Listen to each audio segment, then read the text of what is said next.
اللہ واشہد ان محمدا عبدہ ورسولہ اما بعد فاعوذ باللہ من الشیطان الرجیم بسم اللہ الرحمن الرحیم انا انزلناہ فی لیلۃ مبارکۃ انا کنا منذرین وقال انا انزلناہ فی لیلۃ القدر وقال شہر رمضان الذی انزل فیہ القرآن۔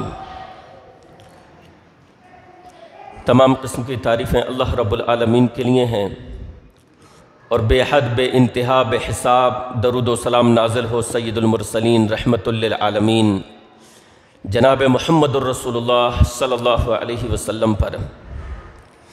اللہم صلی علی محمد وعلی آل محمد کما صلیت علی ابراہیم وعلی آل ابراہیم انک حمید مجید۔ اللہم بارک علی محمد وعلی آل محمد کما بارکت علی ابراہیم وعلی آل ابراہیم انک حمید مجید۔ محترم حضرات و خواتین، شعبان کا مہینہ جو کہ رمضان سے پہلے آتا ہے وہ مہینہ چل رہا ہے۔ ہمارے اور آپ کے لیے نیکی وہ ہے کہ جس کو جو شریعت سے ثابت ہو، نیکی وہ ہے جو شریعت سے ثابت ہو، اور 100% کامیابی جناب محمد الرسول اللہ صلی اللہ علیہ وسلم کی اتباع و پیروی، آپ کی لائی ہوئی شریعت کی پیروی کرنے میں ہے۔ اور جو جناب محمد الرسول اللہ صلی اللہ علیہ وسلم کے راستے سے ہٹا وہ گمراہ ہو جائے گا، اگرچہ وہ کسی چیز کو، کسی عمل کو نیکی سمجھ کر انجام دے، لیکن رسول کائنات علیہ السلام سے اگر اس کا ثبوت نہیں ملتا تو وہ بدعت کے دائرے میں آئے گا، اور بدعت ہلاک کرنے والی ہے۔ ہر بدعت گمراہی ہے اور ہر گمراہی انسان کو جہنم کی طرف لے جانے والی ہے۔ لہٰذا اہل حدیث کی دعوت کا طریقہ یہ ہے کہ وہ جہاں لوگوں کو بھلائیوں کا حکم دیتے ہیں، نیکیوں کا حکم دیتے ہیں، وہیں وہ لوگوں کو بدعات سے بھی روکتے ہیں۔ اور سال بھر میں جب بھی کوئی مہینہ شروع ہوتا ہے تو اس مہینے کی مناسبت سے اس مہینے میں جو بدعات انجام دی جاتی ہیں اس سے بھی لوگوں کو آگاہ کرتے ہیں۔ یہ خصوصیت، سال بھر کی یہ ترتیب اہل حدیث کے علاوہ آپ کہیں اور نہیں پائیں گے کہ ان کے خطبوں میں، ان کے دروس میں، ان کے پروگراموں میں اس بات کا خصوصیت کے ساتھ خیال رکھا جاتا ہے کہ بھئی اب یہ مہینہ شروع ہو گیا، اس کی فضیلت کیا ہے، قرآن و حدیث سے اس کی کیا فضیلت ثابت ہے، اور اس مہینے میں وہ کون کون سی چیزیں ہیں کہ جن کو لوگ کر رہے ہیں بے علمی میں اور وہ دین نہیں ہیں۔ اور الحمدللہ اہل حدیث کی اس دعوت کا اچھے نتائج بھی آ رہے ہیں، لوگوں کو پتہ بھی چل رہا ہے، بہت سارے لوگ قرآن و سنت کی طرف رجوع بھی کر رہے ہیں، پلٹ بھی رہے ہیں۔ تو اہل حدیث کی دعوت میں یہ امتیاز ہے، امتیازی شان ہے کہ وہ پورا سال اسی طرح نہیں گزار دیتے بس دروس و تقریر میں کہ بغیر کسی پلاننگ کے، بغیر کسی منصوبہ بندی کے، بلکہ ان کے جمعوں کے خطبات، ان کے دروس، ان کی تقریریں، یہ تمام چیزیں ایک شیڈول کے تحت ہوتی ہیں، الا یہ کہ اگر کوئی موسم نہ ہو تو پھر ایک دوسرا ٹاپک چن لیا جاتا ہے، ورنہ ضرور اس بات کا خیال رکھا جاتا ہے کہ یہ کون سا مہینہ چل رہا ہے اور اس مہینے میں کون سی بدعات کو انجام دیا جاتا ہے۔ اب یہ شعبان کا مہینہ شروع ہو چکا، دیگر مہینوں کی طرح شعبان کے مہینے میں بھی مسلمانوں میں بہت ساری بدعات و خرافات رائج ہو گئیں۔ آئیے سب سے پہلے یہ دیکھ لیں کہ جناب محمد الرسول اللہ صلی اللہ علیہ وسلم کا شعبان میں کیا طریقہ تھا، اس کی کوئی فضیلت ثابت بھی ہے یا نہیں، یا سرے سے ہم شعبان کے فضائل کا انکار ہی کر دیں۔ اللہ کے نبی علیہ السلام شعبان کے مہینے میں کون سے خصوصی اعمال انجام دیا کرتے تھے؟ تو میرے بھائیوں اور بہنوں، ہمارے نبی جناب محمد الرسول اللہ صلی اللہ علیہ وسلم شعبان کے مہینے میں خصوصیت کے ساتھ روزے رکھا کرتے تھے اور کثرت سے رکھا کرتے تھے۔ آپ صلی اللہ علیہ وسلم شعبان کے مہینے میں کثرت سے روزے رکھا کرتے تھے۔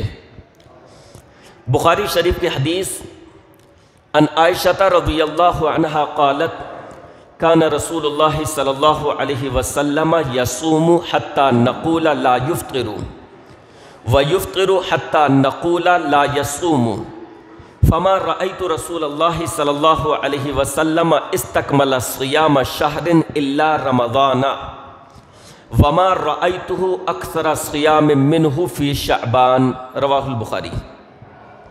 اما عائشہ صدیقہ رضی اللہ عنہ فرماتی ہیں کہ رسول اللہ صلی اللہ علیہ وسلم کئی مرتبہ جب روزے رکھتے، نفلی روزے، تو اس قدر رکھتے پے در پہ کہ ہمیں یہ لگنے لگتا کہ اب آپ روزہ چھوڑیں گے ہی نہیں، اور جب آپ ناغہ کرتے نفلی روزوں کا تو ایسا لگتا کہ آپ شاید رکھیں گے نہیں، مسلسل ناغہ کر رہے ہیں۔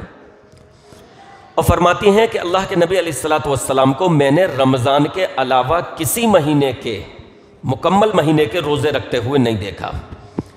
صرف رمضان کا مہینہ ایسا تھا کیونکہ وہ فرض روزے ہیں کہ پورے مہینے کے، اس کے علاوہ کسی مہینے کے مکمل روزے آپ صلی اللہ علیہ وسلم نہیں رکھا کرتے تھے۔ اور فرماتے ہیں کہ آپ صلی اللہ علیہ وسلم شعبان میں جس قدر روزے رکھتے، اتنے روزے میں نے کسی اور مہینے میں رکھتے ہوئے آپ کو نہیں دیکھا۔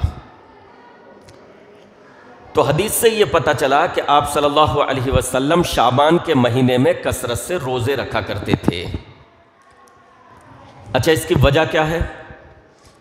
رسول اللہ صلی اللہ علیہ وسلم شعبان کے مہینے میں کثرت سے روزے کیوں رکھتے تھے؟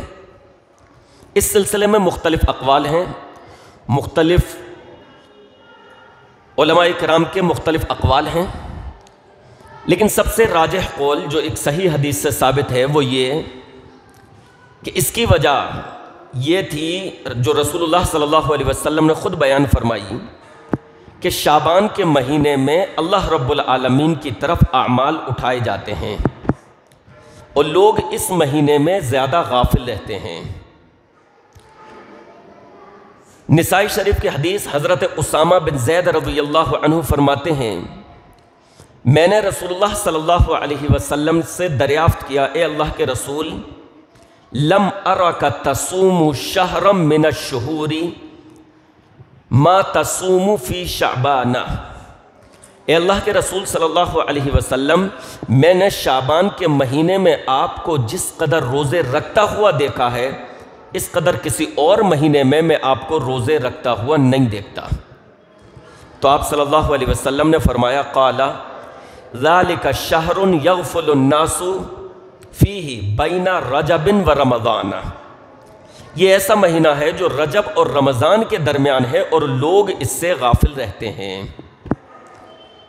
وَهُوَ شَهْرٌ تُرْفَعُ فِيهِ الْأَعْمَالُ إِلَى رَبِّ الْعَالَمِينَ، اور یہ ایسا مہینہ ہے کہ اس مہینے میں اللہ رب العالمین کی طرف اعمال اٹھائے جاتے ہیں، اللہ کی طرف اعمال پہنچائے جاتے ہیں۔ فَأَنَا أُحِبُّ أَن يُرْفَعَ عَمَلِي وَأَنَا صَائِمٌ، اور مجھے یہ چیز پسند ہے کہ میرا عمل اللہ کے حضور اس حال میں پیش کیا جائے کہ میں روزے سے ہوں، رواہ النسائی، نسائی شریف کی حدیث۔ تو وجہ خود جناب محمد رسول اللہ صلی اللہ علیہ وسلم نے بیان کر دی، اور عمل بھی نبی علیہ السلام کا سامنے آ گیا کہ رسول اللہ صلی اللہ علیہ وسلم کثرت سے روزے رکھا کرتے تھے، اور وجہ یہ بیان کی کہ اس مہینے میں خصوصیت کے ساتھ اعمال اللہ رب العالمین کے حضور پیش کیے جاتے ہیں۔ لہٰذا اگر کسی کو جناب محمد رسول اللہ صلی اللہ علیہ وسلم کی سنت پر عمل کرنا ہے اور اس مہینے میں خصوصیت کے ساتھ کوئی عمل انجام دینا ہے تو وہ عمل یہ ہے کہ وہ زیادہ سے زیادہ روزے رکھے، کثرت سے روزے رکھے۔ البتہ عام لوگوں کے لیے شعبان کے مہینے میں روزے رکھنے کا ایک اصول یہ ہے کہ اس کو جتنے روزے رکھنے ہوں وہ آدھی شعبان تک رکھ لے، نصف شعبان تک۔ اللہ کے نبی علیہ السلام رکھتے تھے نصف شعبان کے بعد بھی۔ آپ کا عمل کیا ہے کہ آپ نصف شعبان کے بعد بھی رکھتے تھے، لیکن آپ نے امتیوں کو جو حکم دیا وہ یہ دیا کہ اذا انتصف نصف شعبان فلا تصوموا، رواہ ابو داود کی حدیث، کہ جب نصف شعبان رہ جائے تو اس کے بعد تم روزے مت رکھو۔ اور اللہ کے نبی کا عمل کیا تھا کہ آپ بعد میں بھی روزے رکھتے تھے۔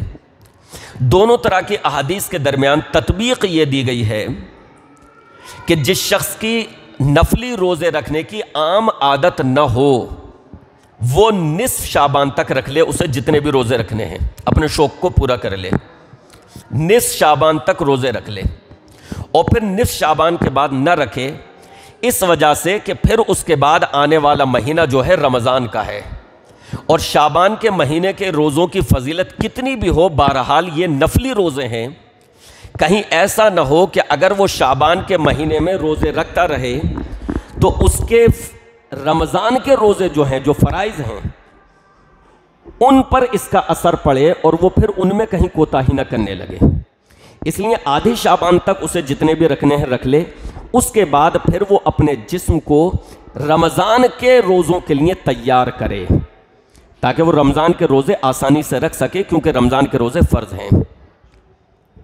تو عام لوگوں کو یہ حکم ہے، البتہ جس شخص کی عادت ہو نفلی روزے رکھنے کی، مثال کے طور پر کسی شخص کی عادت ہے ہر سوموار کو روزہ رکھنے کی، ہر جمعرات کو روزہ رکھنے کی، جیسے اللہ کے نبی علیہ الصلوۃ والسلام رکھا کرتے تھے، تو اگر کسی کی عادت ہے ہر جمعرات اور سوموار کو روزہ رکھنے کی، تو وہ نصف شعبان کے بعد بھی اپنے اس روٹین کو جاری رکھ سکتا ہے، اس روٹین کو وہ نصف شعبان کے بعد بھی جاری رکھ سکتا ہے۔ یا کسی کی عادت ہے کہ وہ ایک روزہ چھوڑتا ہے، ایک رکھتا ہے، ایک چھوڑتا ہے، ایک رکھتا ہے، نفلی روزہ، اس طرح کا کوئی بھی اس کا روٹین نفلی روزوں کا بنا ہوا ہے، تو وہ نصف شعبان کے بعد بھی اپنی اس عادت کو جاری رکھ سکتا ہے۔ تو انشاءاللہ اس کی اس عادت سے رمضان پر اثر نہیں پڑے گا، کیونکہ اس کے روٹین میں ہے یہ چیز، اس کی ہیبٹ میں آیا ہوا ہے کہ وہ اسی طریقے سے روزے رکھتا ہے۔ تو خلاصہ یہ نکلا کہ عام لوگوں کے لیے حکم یہ ہے کہ وہ آدھی شعبان تک جتنے روزے رکھنا چاہیں رکھ لیں، اور آدھی شعبان کے بعد روزے رکھنے سے پرہیز کریں، اللہ کے نبی علیہ السلام نے منع فرمایا ہے۔ البتہ جس کی عادت ہو روزے رکھنے کی نفلی، وہ ہر مہینے رکھتا ہے، ہر جمعرات کا، ہر سوموار کا، یا اس کے علاوہ اور کوئی روٹین، تو وہ اپنی عادت کے مطابق ان روزوں کو جاری رکھ سکتا ہے۔ البتہ ایک چیز کا خیال رہے کہ بعض حضرات رمضان سے پہلے سلامی کے طور پر روزہ رکھتے ہیں، رمضان کی سلامی، اس کا روزہ رکھتے ہیں شعبان کے ایک دم آخر میں، تو سلامی کا روزہ جو ہے وہ درست نہیں ہے، بلکہ اللہ کے نبی علیہ الصلوۃ والسلام نے خصوصیت کے ساتھ منع فرمایا ہے کہ رمضان سے ایک دن یا 2 دن پہلے روزے نہ رکھے جائیں۔ آپ صلی اللہ علیہ وسلم نے فرمایا، بخاری شریف کی حدیث، کہ تم میں سے کوئی بھی شخص رمضان سے 1 دن یا 2 دن پہلے کا روزہ نہ رکھے۔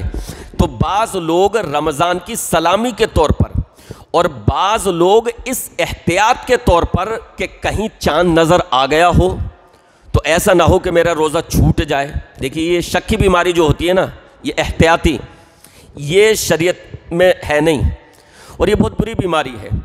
یہ ایسی بیماری ہے، یہ ایسی بدظنی ہے کہہ لیجئے، یا ایسا تذبذب ہے انسان کے دل کا کہ جمعے میں بھی ڈبل نماز پڑھواتا ہے۔ لوگ کیا کرتے ہیں، جمعہ پڑھا اور پھر اس کے بعد ظہر بھی ادا کرتے ہیں، کہ بھئی یہ کیسی ہے، کہ یہ احتیاطی ظہر ہے، یہ احتیاطی ظہر ہے، کہ ہو سکتا ہے میرا جمعہ قبول نہ ہوا ہو، اس لیے ظہر بھی پڑھ لی تو اللہ تعالیٰ اس کو قبول فرما لے۔ اچھا ہو سکتا ہے جمعہ نہ ہوا ہو، جمعہ قبول نہ ہوا ہو، یہ کہاں کی گارنٹی ہے کہ ظہر تیری قبول ہو گئی؟ یہ بھی ہو سکتا ہے قبول نہ ہوئی ہو۔ تو یہ جو دلوں میں لوگوں کے تذبذب رہتا ہے اور احتیاطی ادا کرتے ہیں، احتیاطی ظہر، احتیاطی سنتیں، کہ سفر کی مت میرے فرض اللہ نے قبول نہ کی ہو، احتیاطی روزہ کہ مت چاند نظر آ گیا ہو، یہ اسلام میں نہیں ہے۔ اللہ کے نبی علیہ الصلوۃ والسلام نے اسی وجہ سے، بھئی اسلام یقین کا نام ہے، تذبذب کا نام نہیں ہے، کہ ہو سکتا ہے قبول نہ ہوئی ہو سکتا ہے جمعہ قبول نہ ہوا ہو، یا ہو سکتا ہے دنیا میں کہیں چاند نظر آ گیا ہو، ہمیں دکھ نہ رہا ہو، یہاں نظر آ گیا ہو، اس لیے روزہ رکھ لیا جائے رمضان سے پہلے ہی آخری شعبان میں۔ تو شریعت ایسے کسی احتیاط کا جو ہے حکم نہیں دیتی، بلکہ اللہ کے نبی علیہ الصلاۃ والسلام نے خصوصیت کے ساتھ ایسا روزہ رکھنے سے منع فرمایا ہے۔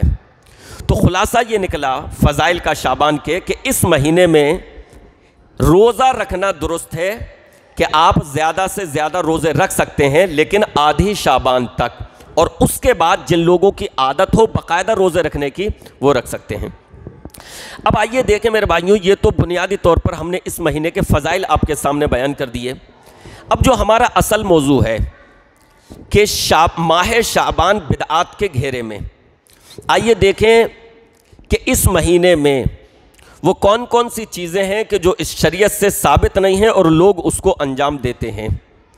ان بدعات میں لوگ گرفتار ہیں اور ان بدعات میں لوگ کوشش کرتے ہیں اور وہ یہ سمجھتے ہیں کہ اس طریقے سے ہم نیکی کا کام کر رہے ہیں، حالانکہ بدعات پر عمل کر کے انسان نیکی نہیں پا سکتا۔ انسان کو نیکی وہی ملے گی جو جناب محمد الرسول اللہ صلی اللہ علیہ وسلم کے طریقے کے مطابق ہو، انسان کو نیکی وہی ملے گی، اور رسول اللہ صلی اللہ علیہ وسلم کے طریقے سے ہٹ کر کسی بھی چیز کو اگر وہ نیکی سمجھتا ہے تو وہ نیکی نہیں ہو سکتی۔ نمبر ایک، پہلی چیز روزہ ہی کے تعلق سے کہ بعض حضرات خاص 15ویں شعبان کا روزہ رکھتے ہیں اور وہ یہ سمجھتے ہیں کہ خاص 15ویں شعبان کا روزہ رکھنا یہ بڑے اجر و ثواب کا کام ہے، یہ بڑے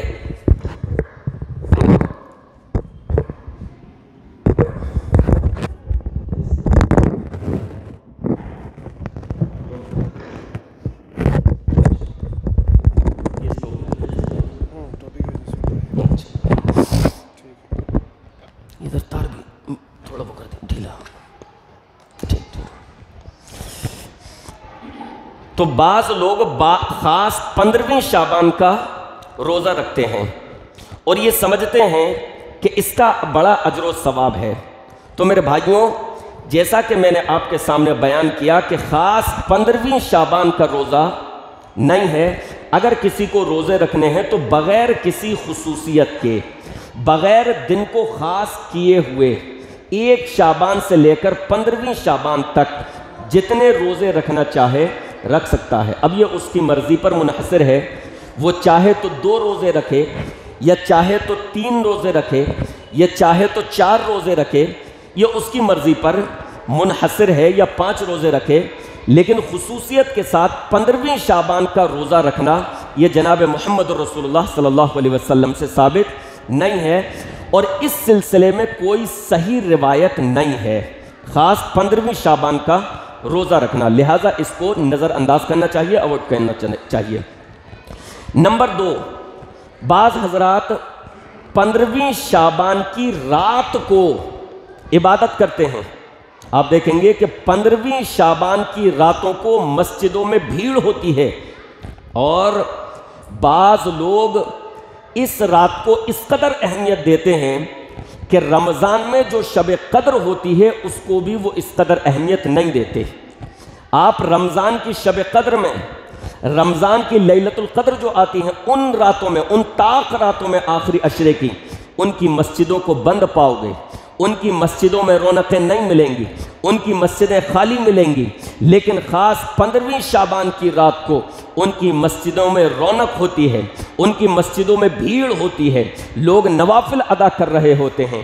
آپ حربہ دیکھیں شیطان کا کس قدر بڑا ہے کہ اصل تو یہ ہونا چاہیے کہ ہم لیلۃ القدر کی قدر کریں، رمضان کی طاق راتوں کی قدر کریں، لیکن شیطان نے وہاں سے غافل کر دیا اور ذہن میں یہ وسوسہ ڈال دیا کہ 15ویں شعبان کی جو یہ رات ہے یہ اصل میں قدر کی ہے، یہ اس کی ہمیں تلاش کرنی چاہیے، اس میں ہمیں عبادت کرنی چاہیے۔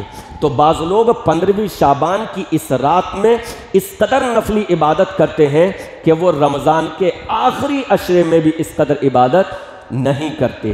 تو جان لیجئے کہ 15ویں شعبان کی رات کو نفلی عبادت کرنا خصوصیت کے ساتھ، اس کا بھی کوئی ثبوت نہیں ملتا۔ ویسے کسی شخص کی عادت ہے تہجد پڑھنے کی، روزانہ وہ اٹھ کر تہجد پڑھتا ہے، تو وہ اس رات بھی اٹھ کر تہجد پڑھ سکتا ہے، کوئی حرج کی بات نہیں ہے، لیکن وہ پورے سال راتوں میں سوتا ہے اور خاص 15ویں شعبان کی رات کو وہ یہ سوچ کر عبادت کرتا ہے کہ اس رات میں عبادت کرنا زیادہ اجر و ثواب کی چیز ہے، اس رات میں زیادہ ثواب ملے گا، اس رات کی کوئی خصوصی اہمیت ہے، تو میرے بھائیوں ایسی کوئی خصوصی اہمیت، ایسی کوئی خاص فضیلت اس رات کی ثابت نہیں ہے، کوئی صحیح حدیث اس سلسلے میں نہیں ہے۔ ایک روایت البتہ جس کو بہت سارے علماء نے ضعیف کہا ہے، بعض نے اس کو حسن کے درجے تک یعنی کسی طرح صحیح کے درجے تک پہنچا دیا ہے، لیکن اس میں بھی اس رات میں عبادت کرنے کا ذکر نہیں ہے، اس رات میں نفلی عبادت کرنے کا ذکر نہیں ہے۔ تو نمبر 2 یہ کہ 15ویں شعبان کی رات کو عبادت کرنا یہ بھی کسی صحیح حدیث سے ثابت نہیں ہے۔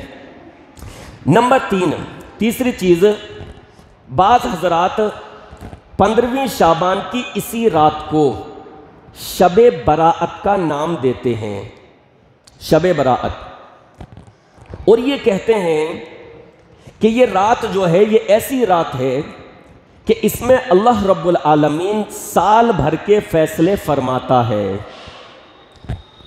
یہ شب براءت 15ویں شعبان کی رات جو ہے کیا ہے؟ شب براءت ہے، اور اس رات میں اللہ رب العالمین تمام اہم فیصلے فرماتا ہے۔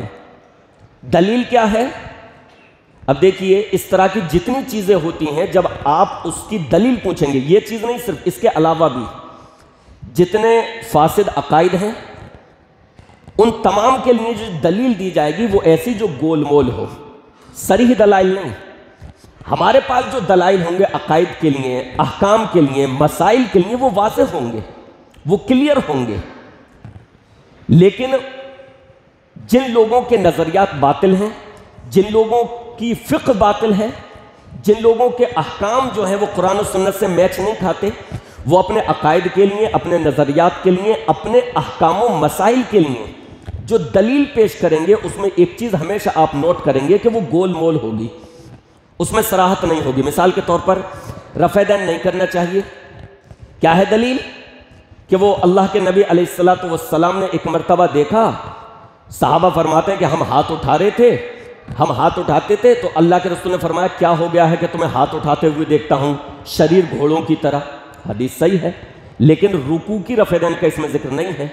اسی جگہ دوسری حدیث ہے مسلم شریف میں، وہاں وضاحت ہے کہ صحابہ فرماتے ہیں کہ ہم سلام کے وقت ہاتھ اٹھاتے تھے، السلام علیکم ورحمۃ اللہ، السلام علیکم ورحمۃ اللہ، دائیں بائیں ہاتھ اٹھاتے تھے۔ تو اللہ کے رسول صلی اللہ علیہ وسلم نے فرمایا کہ مجھے کیا ہو گیا ہے کہ تمہیں شریر گھوڑوں کی دموں کی طرح ہاتھ اٹھاتے ہوئے دیکھتا ہوں۔ اس پس منظر میں فرمایا رکوع والے رفع دین کے لیے نہیں، اور اگر اسے تمام رفع دین کے لیے مانے تو شروع کی رفع دین بھی چلی جائے گی، وہ بھی تو شریر گھوڑوں کی دم ہو جائے گی نا۔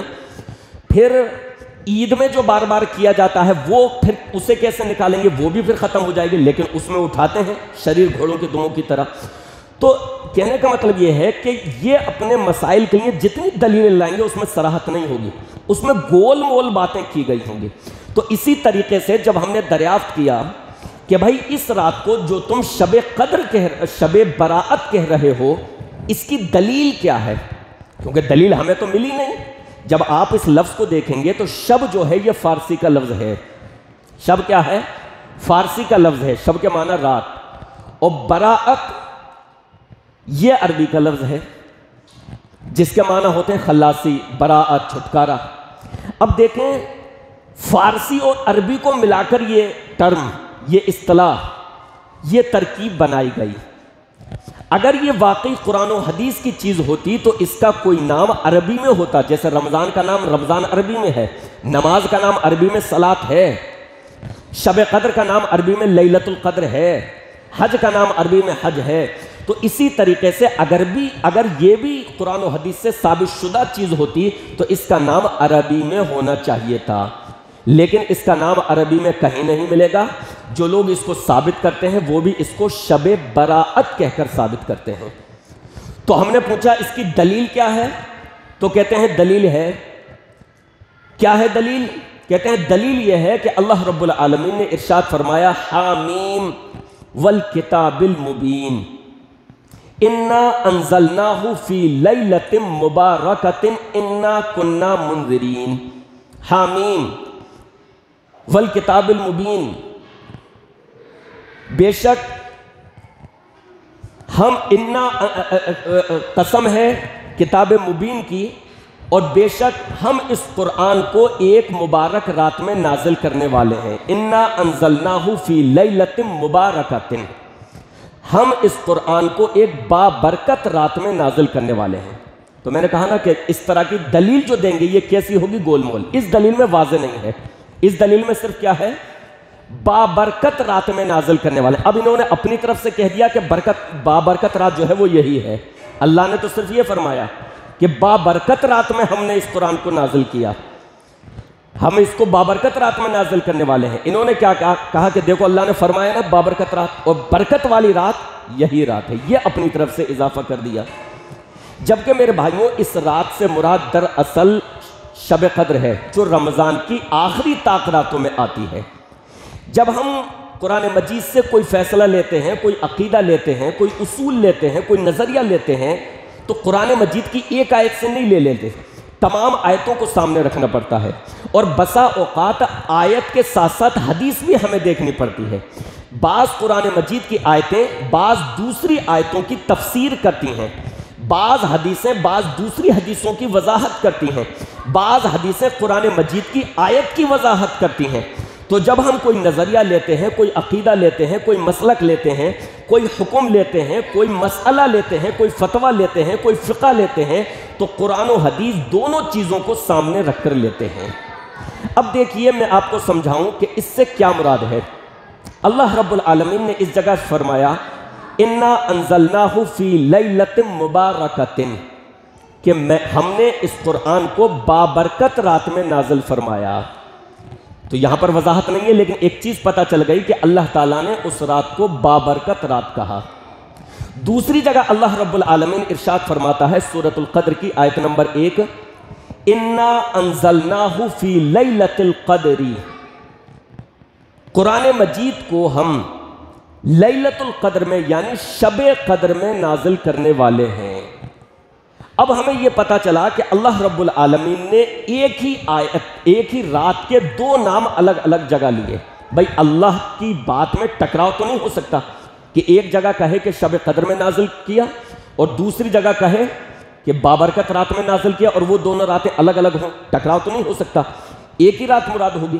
تو پتہ یہ چلا اللہ رب العالمین نے ایک ہی رات کے دو نام لیے، ایک جگہ اسی کو کہا بابرکت رات اور دوسری جگہ اسی کو کیا کہا؟ شب قدر۔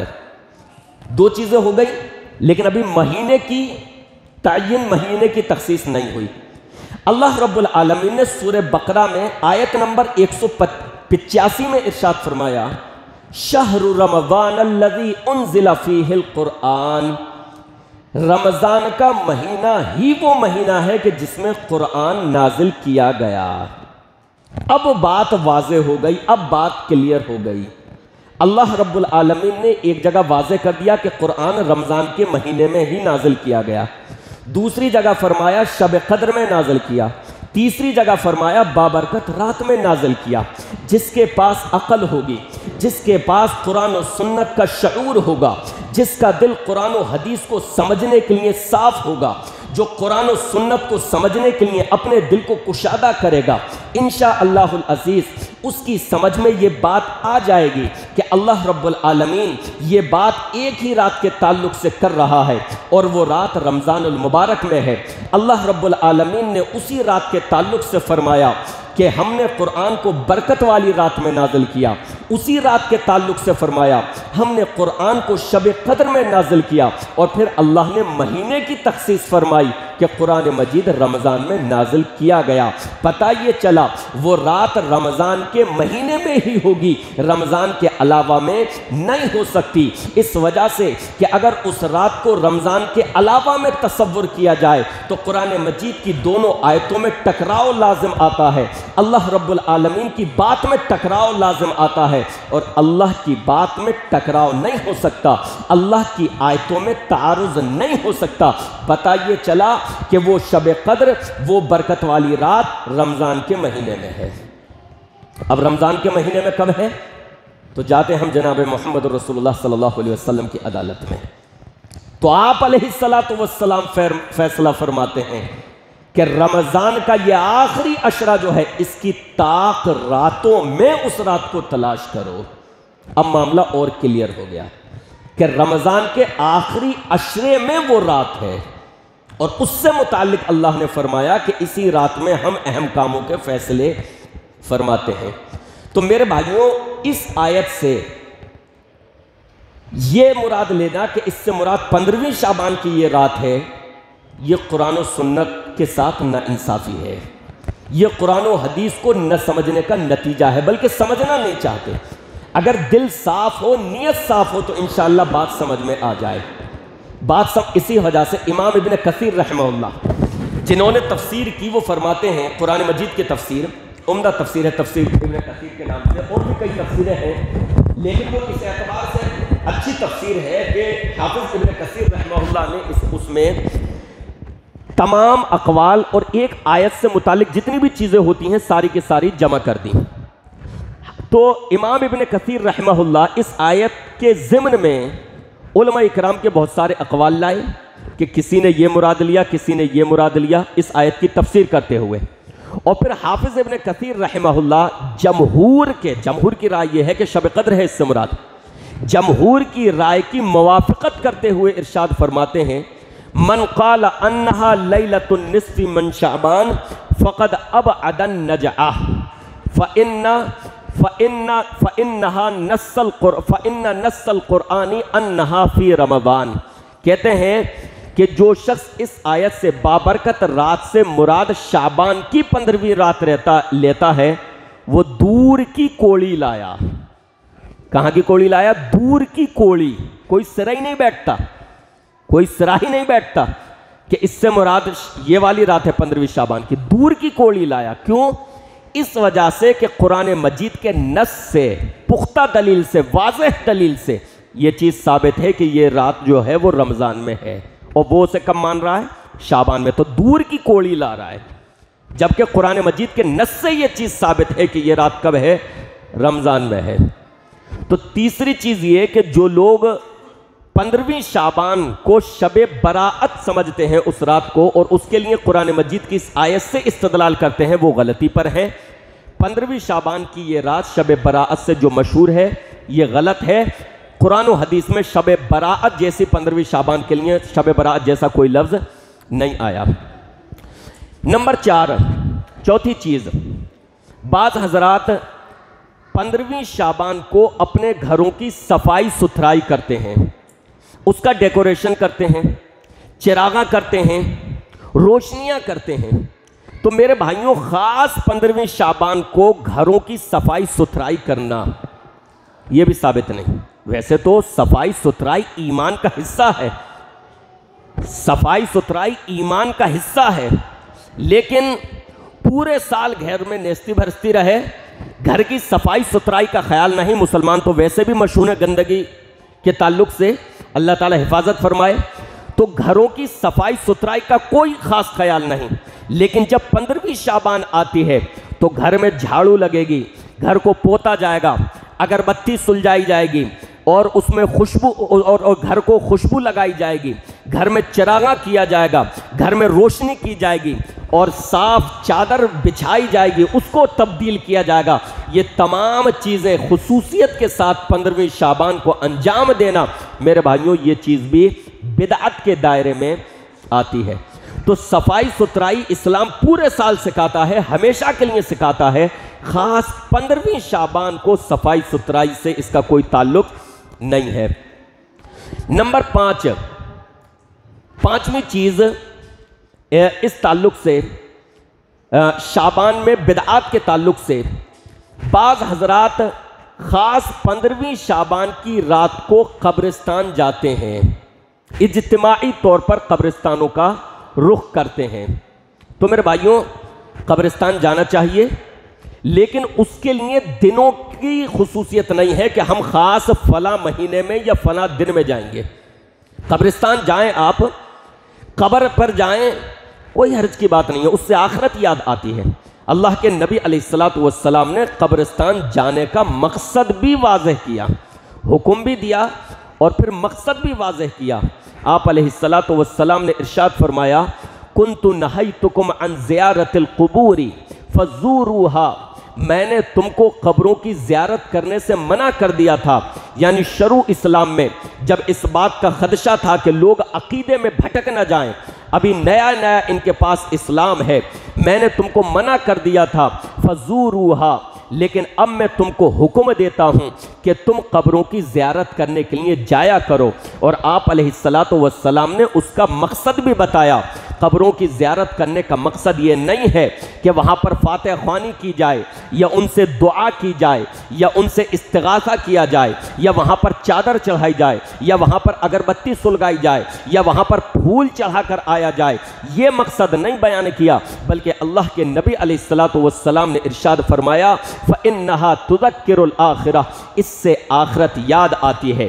جب تم قبرستان جاتے ہو تو اس سے آخرت یاد آتی ہے، تمہیں یہ یاد دہانی ہوتی ہے کہ جس طریقے سے اس ویرانے میں مٹی کے نیچے یہ لوگ لیٹے ہیں اور ان کا پرسان حال کوئی نہیں ہے، یہ ہیں اور ان کے اعمال ہیں، اسی طریقے سے دنیا کی رنگینیوں سے ایک دن مجھ کو بھی قبرستان آنا ہے، ایک دن مجھے بھی اسی طرح مٹی کے نیچے جانا ہے۔ فَإِنَّهَا تُذَكِّرُ الْآخِرَةِ، لہٰذا اس کا دل نرم ہو جاتا ہے، وہ آخرت کی طرف مائل ہو جاتا ہے۔ تو اللہ کے نبی علیہ السلام نے جو وجہ اور حکمت بیان کی قبرستان جانے کی، وہ یہ کہ اس سے آخرت یاد آتی ہے، لیکن اس کے لیے دن کی تعین نہیں کی، کیونکہ آخرت کی فکر کے لیے کوئی دن خاص نہیں ہے، آخرت کی یاد دہانی کے لیے کوئی تاریخ خاص نہیں ہے، بلکہ انسان کو ہمیشہ آخرت کی یاد کرنی چاہیے۔ لہٰذا اس کو جب بھی موقع ملے وہ قبرستان جائے، وہ قبروں کے پاس کھڑا ہو، ان پر غور و فکر کرے تاکہ آخرت یاد آ سکے، تاکہ آخرت کے لیے عمل کرنا اس کے لیے آسان ہو سکے۔ لیکن ہمارے بھائی لوگ پورے سال قبرستان کا اگرچہ رخ نہ کریں، پورے سال اگرچہ وہ قبرستان نہ جائیں، لیکن جہاں 15ویں شعبان آتی ہے تو 15ویں شعبان کی رات کو اجتماعی طور پر اور بعض حضرات انفرادی طور پر بھی یعنی اکیلے بھی قبرستان جاتے ہیں اور قبروں کے پاس کھڑے ہو کر اگربتی سلگاتے ہیں، وہاں پر موم بتی جلاتے ہیں، چراغ روشن کرتے ہیں اور وہاں پر کھڑے ہو کر ان سے بعض حضرات دعائیں بھی کرتے ہیں اور بھی دیگر کام وہاں پر ہوتے ہیں۔ تو میرے بھائیوں، خاص 15ویں شعبان کی رات کو قبرستان جانا یہ اللہ کے نبی علیہ السلام سے ثابت نہیں ہے۔ اور آپ نے مقصد کیا بتایا کہ تاکہ آخرت یاد آئے۔ آپ مجھے بتاؤ کہ جب انسان انفرادی طور پر قبرستان جائے گا، تنہا قبرستان جائے گا، اس میں آخرت کی یاد دہانی کا پہلو زیادہ ہے یا وہ اجتماعی طور پر میلے کی شکل میں جائے، اس میں آخرت کی یاد دہانی کا پہلو زیادہ ہے؟ وہ غور و فکر کب زیادہ کر پائے گا؟ بے شک غور و فکر کا زیادہ پہلو تب ہے جب وہ تنہا جائے گا، نہ کہ لوگوں کے ساتھ بھیڑ میں اکٹھا ہو کر وہ جائے۔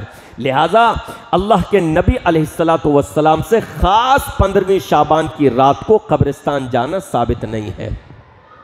اس سلسلے میں جو بھی روایت پیش کی جاتی ہے، کوئی بھی روایت، کوئی بھی حدیث صحیح نہیں ہے، کوئی بھی حدیث صحیح نہیں ہے۔ اور ایسی روایتیں پیش کی جاتی ہیں کہ اس میں سند کا جو نقص ہے وہ تو ہے ہی، لیکن انسان اگر ان واقعات پر غور کرے تو پتہ لگا لے کہ غلط ہے۔ کہ حضرت عائشہ رضی اللہ عنہا کی آنکھ کھلی اور پھر اللہ کے رسول کو گم پایا اور پھر تلاش کرنے کے لیے باہر نکل گئیں اور سب طرف ادھر ادھر تلاش کر رہی ہیں۔ اچھا، پھر اس میں پھر یہ بھی بیان کیا جاتا ہے کہ اللہ کے رسول صلی اللہ علیہ وسلم خاموشی سے نکل گئے۔ اب ذرا سوچو کہ اگر یہ رات فضیلت والی رات ہوتی اور اس رات میں قبرستان جانا یہ اجر کا کام ہوتا، ثواب کا کام ہوتا، یا اس رات میں عبادت کرنا اجر و ثواب کا کام ہوتا، تو اللہ کے نبی علیہ السلام خاموشی سے کیوں نکلتے؟ آپ شب قدر دیکھیں، رمضان کے آخری عشرے میں جو آتی ہے، اللہ کے نبی علیہ السلام خود بھی جاگا کرتے تھے، اپنا بستر باندھ دیا کرتے تھے اور آخری عشرے میں خود بھی عبادت کرتے اور اپنے گھر والوں کو بھی عبادت کے لیے جگایا کرتے تھے۔ آخر 15ویں شعبان کی یہ رات عبادت والی اور قبرستان جانے والی کیسی رات ہے کہ اللہ کے نبی علیہ السلام خود خاموشی سے اٹھ کر قبرستان چلے جاتے تھے۔ اس سے پتہ یہ چلا کہ اس طرح کے جتنے استدلال ہیں، اس طرح کی جتنی دلیلیں پکڑی جاتی ہیں، وہ اپنے مطلب پر، وہ اپنے موقف پر صحیح بیٹھتی نہیں ہے، صحیح ثابت ہوتی نہیں ہے۔ تو خاص 15ویں شعبان کی رات کو قبرستان جانا یہ درست نہیں ہے۔ نمبر 6 میرے بھائیوں، بعض حضرات اس رات میں قبرستان جا کر اور بھی کام کرتے ہیں، ایسے ایسے کام کہ دیکھ کر حیرت ہوتی ہے۔ آپ قبرستان جائیں گے تو دیکھیں گے قبر پر باقاعدہ روشنیاں ہو رہی ہیں، چراغ، جبکہ اللہ کے نبی علیہ السلام نے قبر پر چراغ جلانے سے منع فرمایا ہے، الا یہ کہ کوئی قبر راستے میں ہو اور آپ راستے کے لیے وہاں پر چراغ جلا دیں کہ گزرنے والوں کو پتہ چل جائے کہ یہاں پر قبر ہے، وہ ایک الگ مسئلہ ہے۔ لیکن باقاعدہ قبر کے لیے چراغ جلانا اللہ کے نبی علیہ السلام نے اس سے منع فرمایا ہے۔ لیکن بعض حضرات وہاں جا کر باقاعدہ روشنیاں کرتے ہیں، چراغ جلاتے ہیں۔ بعض حضرات وہاں پر لکڑی گاڑ کر اس پر مردے کے نام سے ایک کپڑا چڑھا کر اس لکڑی پر شرٹ یا کرتا چڑھا دیا جاتا ہے اور پھر اس سے وہ فریادیں کرتے ہیں، اس کا ذکر کرتے ہیں، اسے اپنی باتیں سناتے ہیں، اس کا تذکرہ کرتے ہیں، اور وہ یہ سمجھتے ہیں کہ یہ ہماری باتوں کو سن رہا ہے، مردہ ہمارے حال سے واقف ہو رہا ہے، اور ہم جو یہ تذکرہ کر رہے ہیں اس کو یہ اپنے کانوں سے سن رہا ہے۔ اس طرح کے کام بھی بعض حضرات کرتے ہیں۔ جیسے دیکھا ہے نا، کسان لوگ گیہوں کے کھیت میں یا فصل میں جو کھڑا کر دیتے ہیں لکڑی پر کرتا ٹانگ کر، بالکل اس طریقے سے بعض لوگ، یعنی جہالت اس حد تک چلی گئی، بے علمی اس حد تک ہو گئی کہ لوگ قبرستان میں جا کر یہ حرکتیں کرتے ہیں۔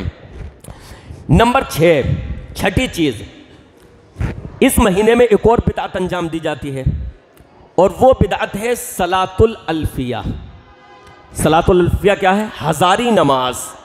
ہزاری نماز دیکھیں، مسلمان جو بدعات پر عمل کرتا ہے، جو اسلام کی بنیادی چیزیں ہیں، جو اسلام کی اصولی چیزیں ہیں، ان سے دور رہے گا، لیکن ان چیزوں میں یعنی عمل کرے گا تو کیسا؟ ہزاری، سیدھا ڈائریکٹ ہزار والا معاملہ۔ 5 وقت کی نماز نہیں پڑھ رہا، ظہر کی 4 رکعت نہیں پڑھ رہا، عصر کی 4 رکعت نہیں پڑھی جا رہی، لیکن ہزاری نماز کا اہتمام کرے گا، 1 لاکھ کا وظیفے کا اہتمام کرے گا۔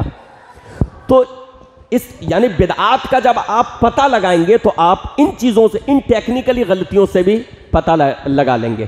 اللہ کے نبی علیہ السلام سے نیکیوں کی جو تعداد ہے وہ بہت زیادہ ثابت نہیں ہے۔ آپ دیکھیں استغفار کتنا اچھا عمل ہے، لیکن اللہ کے نبی علیہ السلام سے اگر گنتی کے ساتھ ثابت ہے تو 100 مرتبہ، 100 مرتبہ کا ثابت ہے۔ بے گنتی کے اگر آپ کرتے ہیں تو جتنے چاہیں کریں، کوئی روک نہیں، لیکن اگر گنتی ہے تو شمار کرنے کا جو ثبوت ملتا ہے 100 تک کا ملتا ہے۔ نماز کے بعد کی جو تسبیح پڑھی جاتی ہے 100 تک کا اس میں شمار ملتا ہے۔ یہ چیزیں صحیح احادیث سے ثابت ہیں، لہذا لمٹ میں ہیں، لیکن جو چیزیں لوگوں کی اپنی ایجاد کی ہوئی ہیں اس میں پھیکم پھاک ہے۔ صلاۃ الالفیہ، ہزاری نماز، مجھے تو حیرت ہوتی ہے یہ لوگ شمار کیسے رکھتے ہیں، اس کو کس طریقے سے پورا ذہن اسی میں لگا رہتا ہوگا کہ میں نے رکوع میں کتنی پڑھی ہیں اور یوں چلتی ہوں گی انگلیاں، یا واللہ عالم کس طریقے سے یعنی انسان کا دماغ گھوم جائے۔ ہزاری نماز کوئی تعداد ہے، 100 پہ نہیں ٹھہرے، 200 پہ نہیں ٹھہرے، 500 پہ نہیں ٹھہرے، ڈائریکٹ ہزاری نماز۔ تو میرے بھائیوں، حدیث میں ہزاری نام کی کوئی چیز نہیں ہے، ہزاری نماز نام کی کوئی چیز نہیں ہے، یہ بھی لوگوں کی اپنی ایجاد کرتا ہے، یہ بھی ایک بدعت ہے۔ آپ 5 وقت کی نماز پڑھیے، زیادہ شوق ہوتا ہے نوافل کا اہتمام کیجئے، اور زیادہ شوق ہوتا ہے رات میں تہجد کا اہتمام کیجئے، کبھی کبھی یا روزانہ جب چاہیں، لیکن ہزاری نماز نام کی کوئی نماز شعبان کے مہینے میں نہیں ہے۔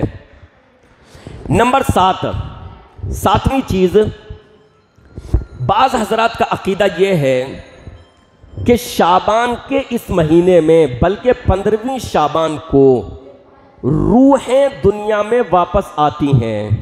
نعوذ باللہ، کیا عقیدہ ہے؟ مرنے والے کی روحیں دنیا میں واپس آتی ہیں اور وہ اپنے گھر والوں کے پاس آتی ہیں، ان کا دیدار کرتی ہیں، گھر والوں کو خوش دیکھتی ہیں تو انہیں بھی خوشی ہوتی ہے، ان کو برے حال میں دیکھتی ہیں تو انہیں بھی تکلیف ہوتی ہے۔ لہٰذا اسی مناسبت سے گھروں کی صفائی ستھرائی بھی اس لیے کی جاتی ہے کہ شاید روحیں آئیں گی۔ میرے بھائیوں، یہ نظریہ، یہ تصور، یہ عقیدہ خالص غیر اسلامی ہے، یہ مسلمانوں والا عقیدہ ہے ہی نہیں۔ ایک بار جس کا انتقال ہو گیا اس کی روح علیین یا سجیین میں پہنچ گئی، اب وہ روح دنیا میں واپس نہیں آ سکتی۔ اللہ رب العالمین نے ارشاد فرمایا حَتَّى إِذَا جَاءَ أَحَدَهُمُ الْمَوْتُ قَالَ رَبِّ ارْجِعُونِ لَعَلِّي أَعْمَلُ صَالِحًا فِيمَا تَرَكْتُ فرمایا جب ان میں سے کسی کو موت آتی ہے تو وہ یہ آرزو کرتا ہے، وہ یہ کہتا ہے کہ اللہ رب ارجعون، مجھ کو دنیا میں ایک مرتبہ بھیج دے، کیونکہ جب اس کو موت آئی تو اب اس کی آنکھیں تو بند ہوئیں لیکن در حقیقت آنکھیں اب اس کی کھل گئی ہیں، اب اس کو یقین آ گیا ہے کہ مجھ کو آخرت میں جانا ہے۔ لہٰذا یہ اللہ رب العالمین سے کہتا ہے اے میرے رب مجھے دنیا میں بھیج دے تاکہ میں جو کچھ دنیا چھوڑ آیا ہوں اب میں اس میں نیک اعمال کروں۔ اللہ رب العالمین فیصلہ فرماتا ہے کلا، ہرگز نہیں، ہرگز نہیں، انہا کلمۃ ہوا قائلہا ومن ورائہم برزخ الی یوم یبعثون، بے شک یہ اس کے زبان کا ایک جملہ ہے، بے شک بس یہ اس کا قول ہے، یعنی جو پورا ہونے والا نہیں ہے، اب قیامت تک کے لیے اس کے درمیان اور برزخ اس کے درمیان اور اٹھائے جانے والے دن کے درمیان جو ہے آڑ ہے، پردہ ہے، اب یہ دنیا میں نہیں آ سکتا۔ یہ آرزو کرتا ہے، یہ تمنا کرتا ہے کہ اللہ مجھ کو بھیج دے، یہ درخواست کر رہا ہے، لیکن اللہ رب العالمین فیصلہ فرما رہا ہے کہ ہرگز نہیں، یہ صرف اس کی زبان کا ایک جملہ ہے، یہ صرف اس کا ایک قول ہے جس کو پورا نہیں کیا جائے گا۔ اب اس کے درمیان اور آخرت کے دن یعنی یوم محشر تک کے لیے آڑ ہے، اب یہ ادھر نہیں آ سکتا۔ اور بھائی لوگ کیا عقیدہ رکھے ہوئے ہیں کہ وہ دنیا میں اس کی روحیں جو ہے واپس آ رہی ہیں۔ میرے بھائیوں، اگر دنیا میں کسی کی روح کو آنے کی اجازت ہوتی، غور کرنا، اگر دنیا میں کسی کی روح کو آنے کی اجازت ہوتی تو اللہ رب العالمین یہ مقام و مرتبہ شہیدوں کو عطا فرماتا۔ اسلام میں شہیدوں کا جو مقام ہے، اسلام میں شہداء کا جو مقام ہے، میرے بھائیوں بہت اونچا ہے۔ شہید بھی اللہ رب العالمین سے فرمائش کرتے ہیں اللہ ہمیں دنیا میں ایک مرتبہ بھیج دے تاکہ ہم اپنے گھر والوں کو بتا سکیں ہم کتنی اچھی حالت میں ہیں، تو نے ہمیں کس قدر نعمتوں سے نوازا ہے، ہمارے گھر والوں کو افسوس ہے ہم قتل کر دیے گئے ہیں، ہم شہید ہو گئے ہیں تیری راہ میں اللہ، لیکن یہاں پر آنے کے بعد ہم پر جو تیری رحمتیں ہیں، جو تیری نعمتیں ہیں، ہم یہ چاہتے ہیں کہ اپنے گھر والوں کو جا کر ایک مرتبہ بتا آئیں تاکہ ہمارے گھر والے خوش ہو جائیں کہ ان کے عزیز، ان کے اقارب جو اللہ کی راہ میں شہید کر دیے گئے وہ اللہ کے یہاں کس قدر نعمتوں میں ہیں۔ لیکن اللہ رب العالمین شہیدوں کی اس آرزو کو بھی پورا نہیں فرمائے گا۔ اللہ ان کی آرزو کو بھی، اگر اللہ رب العالمین کو دنیا میں کوئی روح واپس بھیجنی ہوتی اللہ تعالیٰ شہیدوں کی اس آرزو کا احترام فرماتا اور ان کو ان کے گھر والوں کے پاس بھیجتا۔ یہ عقیدے یوں ہی مسلمانوں میں نہیں آگے بھائیوں، مسلمانوں میں جو یہ عقیدے آئے ہیں اس میں علماء سو کا بھی ہاتھ ہے۔ جب ان کی کتابیں پڑھو گے تو کتابوں میں آپ کو واقعات ملیں گے کہ فلاں بڑے مدرسے میں فلاں کے درمیان جھگڑا ہو گیا تھا، ان کے درمیان تنازع ہو گیا، اور جب جھگڑا بہت زیادہ بڑھا تو فلاں حضرت تشریف لائے رات میں ایک دن اور انہوں نے آ کر کہا کہ فلاں سے کہہ دو کہ تمہیں آپس میں جھگڑنے کی ضرورت نہیں ہے، یہ کہہ کر وہ چلے گئے۔ یعنی فلاں حضرت جو وفات پا چکے تھے اپنی وفات کے بعد جھگڑا سلجھانے کے لیے آ رہے ہیں۔ یہ عقائد، یہ واقعات ان لوگوں کی کتابوں میں جن کو یہ زعم ہے، یہ خوش فہمی ہے کہ شاید وہ بھی عقیدہ توحید پر ہیں، ان کی کتابوں میں یہ واقعات مل جائیں گے۔ اعمال قرآنی اٹھا کر دیکھیں، حکایات اولیاء اٹھا کر دیکھیں، ان کتابوں میں اس طرح کے واقعات، تو مسلمانوں کے درمیان یہ عقائد اور نظریات جو پھیلے ہیں ایسے نہیں پھیل گئے، اس میں علماء سو کا بھی رول ہے۔ انہوں نے اس طرح کے من گھڑت واقعات اپنی کتابوں میں درج کیے، اپنی دھوس جمانے کے لیے، اپنی دھاک جمانے کے لیے کہ فلاں حضرت اگر کسی کے پاس آئے تو وہ میں تھا، کہ میرے پاس آئے اور مجھ سے آ کر کہا کہ فلاں تک یہ پیغام پہنچا دو، وہ وفات کے بعد میرے پاس آئے۔ تو اپنی دھاک جمانے کے لیے انہوں نے من گھڑت واقعات لوگوں کے سامنے بیان کیے، تو مسلمانوں میں بھی اسی طرح کے نظریات پھیل گئے۔ اچھا ایک بات بتائیے، ٹھیک ہے یہ تو دلیل ہو گئی کہ روح واپس نہیں آتی، روح وہاں سے واپس کیوں آئے گی دنیا میں؟ آپ یہ سوچیں بھائی، مرنے والا یا تو نیک ہے، اگر نیک ہے تو وہاں اللہ رب العالمین کے یہاں وہ نعمتوں میں ہے، وہ اللہ کی نعمتیں چھوڑ کر یہ دنیا گرمی میں، سردی میں، یہاں کے پردوشن میں وہ کیوں آنے لگا؟ دنیا کی کوئی حیثیت ہے وہاں کے مقابلے میں؟ تو وہاں کی نعمتیں چھوڑ کر بھلا وہ یہاں آئے گا؟ یہاں کا پردوشن دلی کا برداشت کرنے کے لیے، جے پور کا برداشت کرنے کے لیے، یہاں کی گرمی، یہاں کی سردی جو برداشت نہ ہو ہم سے، اللہ کی نعمتیں چھوڑ کر، تو اگر وہ نیک ہے تو ویسے نہیں آنے والا، یا وہ بد ہوگا۔ دوسری شکل یہ ہے، دو ہی شکلیں ہیں، یا وہ بد ہوگا، اور بد ہے تو وہ عذاب میں گرفتار ہے، تو کیا اللہ کے فرشتے اس کو جانے کی مہلت دیں گے کہ چل بھائی آج تجھے چھٹکارا دے دیا، جا کر تو اپنے گھر والوں سے ملا؟ اللہ کی سیکورٹی اتنی ہلکی ہے؟ تو اگر عقل سے بھی انسان غور کرے تو روحیں دنیا میں نہیں آ سکتی، اگر وہ نیک ہے تب بھی نہیں آئے گا، اور اگر وہ بد ہے تب بھی وہ دنیا میں۔ تو پتہ یہ چلا، یہ عقیدہ رکھنا کہ 15ویں شعبان کی رات کو روحیں ملنے کے لیے آتی ہیں، یہ نقلی طور پر بھی غلط ہے۔ نقلی طور کا مطلب قرآن و حدیث کی روشنی میں، اور عقلی طور پر بھی یہ غلط ہے، روحیں دنیا میں ہرگز واپس نہیں آتی۔ نمبر 8، 8واں عقیدہ اور 8ویں بدعت اس مہینے کے تعلق سے بڑی عجیب و غریب، وہ بھی بڑی عجیب و غریب ہے۔ وہ یہ ہے، یہ عقیدہ رکھا جاتا ہے کہ اس سال جتنے لوگوں کا انتقال ہوا ہے، وفات ہو گئی ہے، ان کی روحیں معلق ہیں۔ معلق کا مطلب کیا ہوا؟ اوپر نہیں جا رہی، بیچ میں رکی ہوئی ہیں۔ یعنی ابھی اس نمبر 7 پر یہ عقیدہ آ رہا تھا کہ آ رہی ہیں ملنے کے لیے، اب اس میں کیا کیا گھپلا، گئی نہیں ہے، ابھی یہی ہیں، معلق ہیں۔ اچھا پھر کیا کیا جائے؟ تو پھر یہ کیا جائے کہ مٹھائی منگائی جائے، حلوہ وغیرہ بنایا جائے، شیرینی بنائی جائے، اور حضرت کو بلا کر اس پر ان کے نام کی نیاز دلوائی جائے، اور وہ حضرت کو دے دی جائے کھانے کے لیے، بھائی آئے ہیں تو مہمان نوازی تو بنتی ہے، ان کے نام کی نیاز دلوائی جائے۔ تو کیا ہوگا؟ ان کے نام کا ختم کروایا جائے، تو یہ روح پھر اوپر جا کے روحوں میں مل جائے گی۔ تو کہتے ہیں کہ روحیں معلق رہتی ہیں، جب تک ان کے نام کا ختم نہ کروایا جائے تب تک روحوں میں جا کر نہیں ملتی۔ لہٰذا اگر آپ چاہتے ہیں کہ آپ کے عزیز جن کا انتقال ہو گیا ان کی روح بیچ میں لٹکی نہ رہے، معلق نہ رہے، بلکہ روحوں میں جا کر مل جائے، تو اس کے ملن کے لیے نیاز دلوائیے، شیرینی تقسیم کروائیے، اپنے گھر میں فاتح خوانی کروائیے۔ تو یہ عقیدہ بھی بڑا عجیب و غریب ہے کہ روح معلق رہتی ہے۔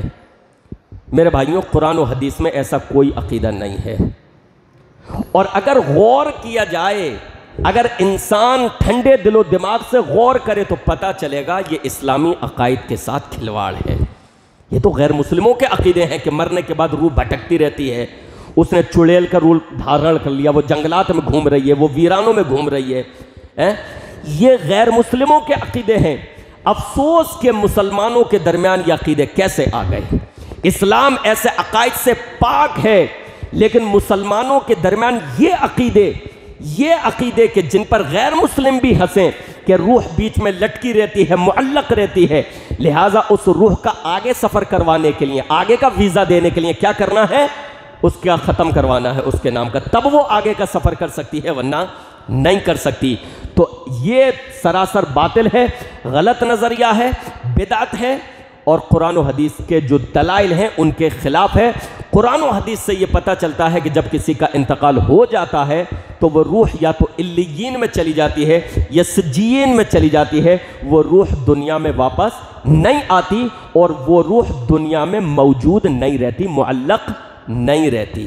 اللہ رب العالمین کے ایسے کام نہیں ہیں کہ معلق چھوڑ دیا، اب باقی کا کام تمہارا ہے، تم کرواؤ تو اوپر جائے گی۔ اللہ کے کام ایسے نہیں ہیں۔ تو یہ عقیدہ بھی سراسر باطل ہے۔ نمبر 9، نویں بدعت۔ آپ حضرات بھی پریشان ہوں گے کہ بڑی بڑی چیزوں کا نام آ رہا ہے، ایک چیز کا نام نہیں آ رہا۔ نویں بدعت کیا ہے جسے آپ جانتے ہیں؟ وہ یہ ہے کہ اس مہینے میں حلوہ بنایا جاتا ہے، رنگ برنگے قسم قسم کے حلوے بنوائے جائیں گے، بلکہ شعبان کا مہینہ شروع ہوتے ہی آدمی دکانوں پر جا کر حلوہ، گولا، ناریل، گھی، دیسی گھی اور بہترین قسم کی خوشبوئیں گھروں سے آنی شروع ہو جائیں گی اور حلوہ بنایا جائے گا اور پھر اس پہ نیاز دلوائی جائے گی۔ حلوہ کیوں بنا رہے ہو بھائی؟ کہتے ہیں اب دیکھیں، دلیل دیکھیں، ہمدردی جذبہ دیکھیں، جذبہ کس قدر بڑا عمدہ ہے۔ جذبہ یہ ہے کہ حلوہ ہم اس لیے بنا رہے ہیں کہ حضور جناب محمد الرسول اللہ صلی اللہ علیہ وسلم کے دندان مبارک ایک جنگ میں شہید ہو گئے تھے۔ دندان مبارک مطلب دانت۔ تو اللہ کے نبی علیہ السلام نے حلوہ تناول فرمایا تھا، حلوہ کھایا تھا، تو اس لیے ہم بھی حلوہ بنا کر کھا رہے ہیں۔ اچھا چلیے آگے بڑھنے سے پہلے یہ بتائیے کہ حضور کے دانت جو شہید ہو گئے تھے، بنا ہاتھ میں تلوار لیے جنگ میں شرکت کی تھی نا، اور یہاں پورا آرام سے گھر میں بیٹھا ہے، بس حلوہ کھانے کی سنت ادا کرنی ہے، رسک نہیں لینا، جنگ میں شرکت نہیں کرنی ہے، رسکی کام نہیں، کیا کرنا ہے؟ حلوہ کھانا ہے۔ دانت ڈائریکٹ شہید ہو گئے تھے۔ اللہ کے نبی علیہ السلام نے جنگ بدر کی تھی، اللہ کے نبی نے جنگ احد کی تھی، آپ علیہ السلام دشمنوں کے مقابلے پر ڈٹے تھے۔ آپ کا حال یہ ہے کہ اگر دنگا ہو جائے تو گھر کی کنڈی لگا لیتے ہیں، بیوی یہ کہتی ہے جا کر پہرے داری دیجئے تو بار بار باتھ روم جاتے ہیں کہ نہیں حالات صحیح نہیں ہے، اور سنت کیا ادا کر رہے ہیں کہ حلوہ کھانا ہے۔ دشمنوں کا روب دل میں اس قدر، اللہ کے نبی علیہ السلام اس شخصیت کے مالک کہ مدینے میں لوگوں کو کھڑکا ہوا کہ شاید دشمن آیا ہے، صحابی رسول فرماتے ہیں ہم اٹھے تاکہ دیکھ سکیں مدینے کی سرحد کی طرف جا کر کہ کہیں دشمن تو نہیں آ گیا۔ ہم جاتے ہیں تو دیکھتے ہیں کہ ادھر سے تنہا جناب محمد الرسول اللہ صلی اللہ علیہ وسلم آ رہے ہیں، اور کہتے ہیں کہ ساتھیوں آرام سے سو جاؤ، میں دیکھ کر آ گیا ہوں، کوئی نہیں ہے۔ یہ ہمت تھی، یہ جرت تھی، یہ شجاعت تھی۔ آج ہمارا کیا حل ہوتا ہے دنگوں میں، اور سنت کیا ادا کر رہے ہیں کہ حلوہ۔ ڈائریکٹ دانت شہید نہیں ہو گئے تھے، اللہ کے نبی علیہ السلام نے جنگ میں شرکت کی تھی۔ دوسری بات، اگر عقل و شعور ہو، اگر انسان کے پاس علم ہو تو انسان ویسے پتہ لگا لے کہ ہمیں کس طریقے سے الو بنایا جا رہا ہے۔ دانت کب شہید ہوئے تھے اللہ کے نبی علیہ السلام کے؟ جنگ احد میں۔ آپ صلی اللہ علیہ وسلم جنگ احد میں شریک ہوئے تھے، اور وہاں پر اللہ کے نبی علیہ السلام کے دانت شہید ہوئے تھے۔ اور جنگ احد کب پیش آئی تھی؟ شوال کے مہینے میں، عید والا مہینہ جو ہے، جنگ احد پیش آئی تھی شوال کے مہینے میں۔ یہ حلوہ کب کھا رہے ہیں؟ شعبان کے مہینے میں۔ اتنا بڑا گھپلا کسی الیکشن میں نہیں ہوا ہوگا۔ اتنا بڑا گھپلا آپ دیکھیں کہ اللہ کے نبی علیہ السلام کے دانت شہید ہوئے ہیں شوال کے مہینے میں، اور یہ حلوہ کھا رہے ہیں شعبان کے مہینے میں، اور گھپلا یہ کر رہے ہیں، بتا یہ رہے ہیں کہ ہم اس لیے کھا رہے ہیں کہ حضور صلی اللہ علیہ وسلم کے دانت شہید ہو گئے تھے اور آپ نے حلوہ تناول فرمایا تھا۔ میرے بھائیوں، اللہ کے نبی علیہ السلام کے دانت کس جنگ میں شہید ہوئے یہ معلوم ہونا چاہیے، وہ جنگ کس مہینے میں پیش آئی یہ معلوم ہونا چاہیے، اسلامی تاریخ کا، نبی کی سیرت کا اس قدر مطالعہ ہونا چاہیے تاکہ کوئی گھپلا نہ کر سکے۔ تو اللہ کے نبی علیہ السلام کے دانت شہید ہوئے شوال کے مہینے میں، اور اس مہینے میں بھی یہ ثابت نہیں ہے کہ اللہ کے نبی علیہ الصلوۃ والسلام نے دانش شہید ہونے کے بعد حلوہ تناول فرمایا، یہ ثابت نہیں ہے اللہ کے نبی علیہ الصلوۃ والسلام نے۔ اور خاص یہ حلوہ، عربی میں جو حلوہ آتا ہے، لفظ حلوہ عربی میں اگر آپ دیکھیں گے، اس کا معنی تلاش کریں گے حلوون کے، تو اس کے معنی آئیں گے میٹھی چیز، میٹھی چیز کے۔ خاص یہ حلوہ کہ سوجی ہو، اس میں ناریل ڈالا گیا ہو، اس میں کیا نام ہے آپ کے صاحب الائچی بھی ڈالی گئی ہو، گھی ڈالا گیا ہو، خوشبودار، یہ رنگ برنگے، یہ حلوہ عربی میں آپ کہیں نہیں پائیں گے۔ عربی میں حلوے کے معنی الگ ہیں۔ تو یہ حلوہ اللہ کے نبی علیہ الصلوۃ والسلام نے تناول فرمایا دانش شہید ہونے کے بعد، یہ بات بھی صحیح نہیں ہے۔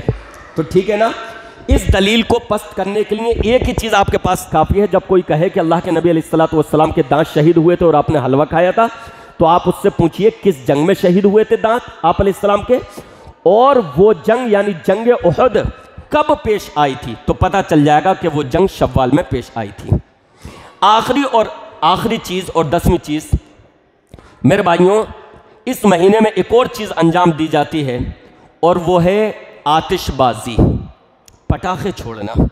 آپ دیکھیں، افسوس ہوتا ہے کہ اس مہینے میں مسلمان کن چیزوں میں گرفتار ہے۔ ہمارا مسلم نوجوان شعبان کے مہینے میں 15ویں شعبان میں شب براءت کے نام پر آتش بازی کر رہا ہے، پھلجھڑیاں چھوڑ رہا ہے، پٹاخے چھوڑ رہا ہے۔ افسوس کی بات یہ ہے کہ آتش بازی کو کسی مسلک میں قبول نہیں کیا گیا ہے۔ باقی بدعات جو ہیں اس کی طرفداری فلاں مسلک والے اور فلاں مسلک والے کرتے ہیں، لیکن آتش بازی کسی بھی مسلک میں نہیں ہے۔ لیکن مسئلہ یہ ہے کہ آتش بازی کے خلاف یہ لوگ بولتے بھی نہیں ہیں۔ معلوم نہیں کیا مسئلہ ہے کہ آتش بازی کے خلاف یہ لوگ بولتے بھی نہیں ہیں، ورنہ جس طریقے سے ہمارے ممبروں سے، جس طریقے سے ہمارے اسٹیج سے، جس طریقے سے ہمارے علماء اکرام آتش بازی کے خلاف آواز اٹھاتے ہیں، اسی طریقے سے اگر ہر مسلک کے علماء اکرام آتش بازی کے خلاف آواز بلند کریں تو انشاءاللہ یہ چیز ختم ہو سکتی ہے۔